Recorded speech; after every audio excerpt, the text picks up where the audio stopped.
Buinya dengan memberikan handphone untuk melihat untuk bermain TikTok. Syederalun, semboyan makin tua makin menjadi, mungkin cocok disematkan kepada SA berusia 71 tahun, pensiunan PNS di Banda Aceh. Pasalnya di usia senja, ia tega melakukan pencabulan terhadap cucunya yang masih berumur 11 dan 4 tahun. Korban adalah AE berusia 11 tahun dan HF berusia 4 tahun yang masih berusia belia harus menerima trauma psikologis mendalam akibat perbuatan kakek kandungnya sendiri. Kasareskrim Polresta Banda Aceh Kompol Fadila Aditya Pratama mengatakan tindakan pemerkosaan dan pelecehan yang dilakukan oleh SA sudah terjadi berulang kali sejak 2021.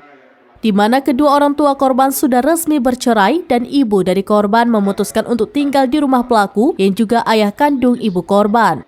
Untuk melancarkan aksinya, pelaku memberikan handphone miliknya kepada korban.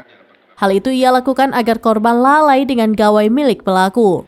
Pasalnya, selama korban ikut ibunya tinggal di rumah pelaku, SA ini sering mengajak cucunya untuk bermain di dalam kamarnya. Di sana, ia kemudian melancarkan aksinya dengan melakukan pemerkosaan dan pencabulan terhadap kedua korban.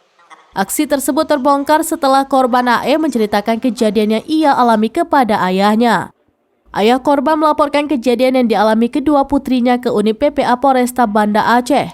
Akibat perbuatannya tersebut, pelaku diancam hukuman pasal 49 dan 47 Konon Aceh nomor 6 tahun 2014 tentang hukum jinayat. Untuk bermain TikTok, pada video untuk ditonton oleh si anak tersebut. Memang untuk di video bukan video dewasa ya, tapi video yang film-film anak-anak, sehingga si anak tersebut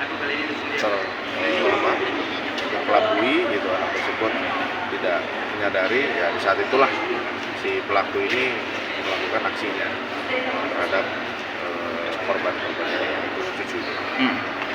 Nah, untuk dari hasil visum sendiri bagaimana sih Pak ditemukan Pak? Ditemukan di kelamin korban ya, karena korban tersebut masih di bawah umur, jadi sangat terlihat ya adanya benda tumpul. Ya. Dari Banda Aceh, Indra Wijaya, Selaminus.com.